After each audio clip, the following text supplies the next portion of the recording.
The Brigade Reconnaissance Squadron conducts medium reconnaissance for the brigade and is assisted by the close reconnaissance elements of the tank regiment, engineer units, and infantry battalions. The squadron is organized into a headquarters, free reconnaissance troops, a support troop, and an administrative troop. It is mounted in fast, agile vehicles, which are lightly armored for self-protection. These are equipped with extensive communications facilities, allowing control of a large number of dispersed elements operating over a wide area.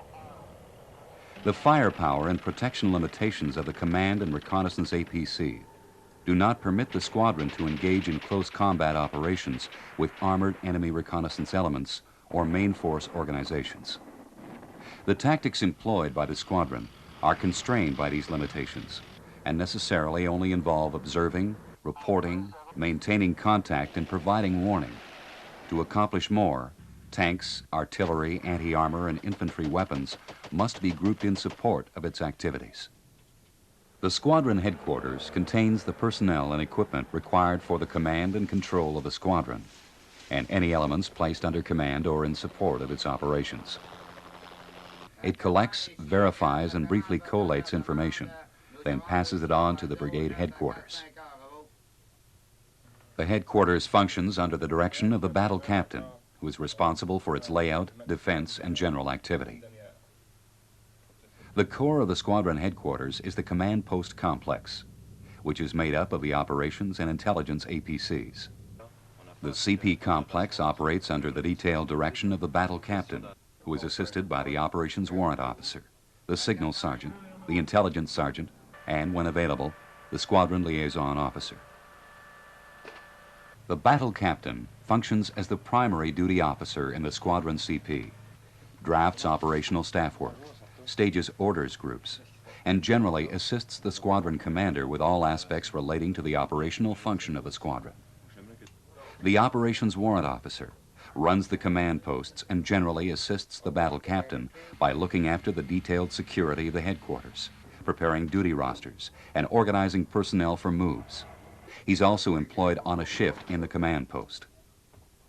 The signal sergeant advises the squadron commander on all signal matters, supervises voice procedure, handles codes and speech security equipment, looks after the user maintenance of all communications equipment, assists with the Recce of new headquarters sites, and is employed as a duty officer in the squadron CP. The intelligence sergeant operates from the other CP, processing and disseminating information, preparing maps and traces, updating enemy orbats, working up intelligence briefings, and arranging for disposal of captured documents and prisoners. He ensures that any acquired information of intelligence value is passed back quickly to Brigade HQ, and that pertinent intelligence received from higher and flanking headquarters is made available within the squadron. He functions as the squadron NBC representative and takes on a duty shift in the CP when required. The squadron liaison officer represents the squadron commander at brigade or other headquarters, where he provides advice on Recce matters. He remains in communication with the squadron on the command net. Within the squadron, there are 3 identical reconnaissance troops, each deploying into 3 patrols, each of 2 vehicles, and a troop leader in command. One element acts as a leg on the ground in visual contact with the other, observing, reporting, and, if required, providing covering fire for the other while it withdraws or maneuvers. The support troop provides personnel, vehicles, and equipment for surveillance, as well as limited pioneer support to the reconnaissance troops. Its 4 sections are supported by dozer APCs, each equipped with ground surveillance radar, infrared scopes, thermal imaging devices, and a variety of tools and explosives. The administrative troop consists of the vehicles and equipment to provide the required combat service support to the squadron.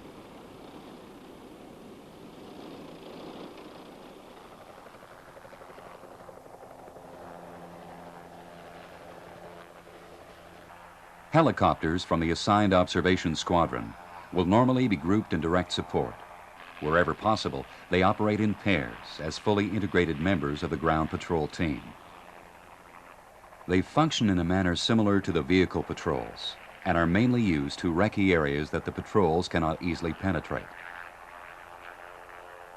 Their vulnerability to enemy ground fire requires them to be kept back from the forward line owned troops, and they normally do not operate forward of their ground partners. Other attachments may be grouped with the squadron in accordance with the assigned task.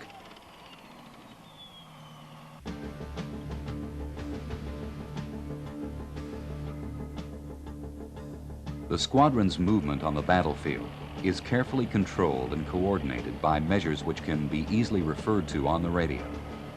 These measures involve boundaries, an axis of advance, assembly areas, contact points, harbors and waiting areas, objectives, phase and report lines, reference points, line of departure, timings, and the order of march.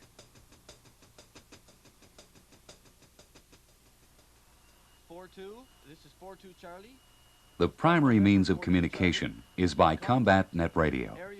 Information to be of value must be passed quickly and efficiently. Considerations of sighting, antenna configurations, radio rebroadcast, and manual relay procedures must be continuously balanced with the tactical deployment requirements of the patrol. Radios include A sets and remotes for operating on the squadron net, B sets for monitoring other nets and for manpack operations, C sets on the guard frequencies, HF manpacks for special needs, and UHF manpack sets for communications with fighter ground attack aircraft.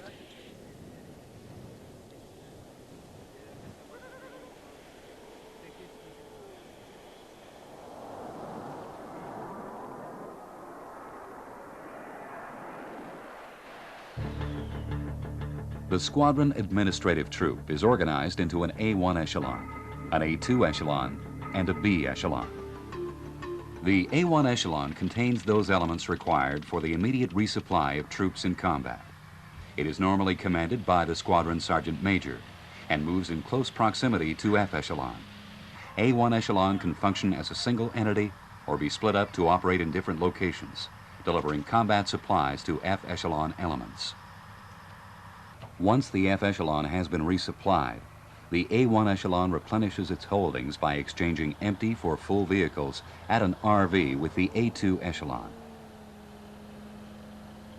Under given circumstances, a helicopter resupply operation might be used to replenish the A1 or F echelon. The A2 echelon normally replenishes its holdings at a delivery point. The A2 echelon is not immediately required for the conduct of operations. It is composed of a small headquarters element, radio and line repair, maintenance, and stores detachments carrying combat supplies. The squadron's 2IC commands A2 echelon, issues the necessary administrative orders, controls the echelon's service support activity, and coordinates delivery operations. The A2 echelon is normally located with a tank regiment's A2 echelon. The squadron's B echelon is located with the B echelon of the tank regiment in the brigade administrative area. It comprises vehicles and stores not essential to the conduct of a battle. The echelon is commanded by the SQMS, who monitors the routine needs of the Recce squadron. Resupply within the squadron utilizes the standard echelon system. The troops carry their basic load of combat supplies and are augmented to provide an increased degree of security when required to remain in place over a long period. In addition, small dumps can be arranged to assist with support of these elements. The ammunition and POL carriers of A echelon may carry mixed loads and can be attached to each troop. Resupply can be greatly assisted by the use of bulk refueling when the tactical situation permits. The squadron's maintenance load is carried on wheels and is split between the squadron's A1, A2, and B echelons. When daily forward resupply is difficult, A1 echelon's holdings of combat supplies may have to be augmented by additional vehicles. In all operations, the use of helicopters may greatly assist the resupply effort, as the transport of POL and several boxes of ammunition to an isolated patrol will save both time and effort. Great care is required and good tactical procedures must be practiced so as not to give away operational locations during any resupply activity. The squadron has its own maintenance section with technicians who are responsible for first-line repairs to the squadron's equipment. If the repairs are beyond their scope, the service battalion's MRTs are brought into work in situ whenever possible, or to backload the equipment to a workshop, or to an equipment collecting point. Casualty evacuation is a major problem due to the rather large area of operations, the vulnerability of the dispersed patrols, and the fact that discrete operations may require that some casualties have to remain in location for longer periods than normally expected. The main means of evacuation include patrol vehicles, helicopters, tracked ambulances, and any echelon vehicles.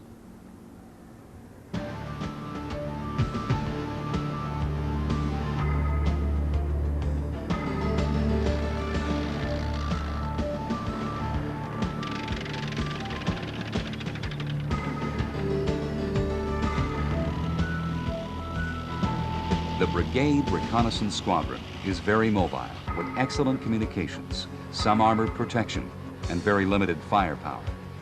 It provides the brigade commander with the means of filling the information void between his forward battle groups and any opposing enemy forces.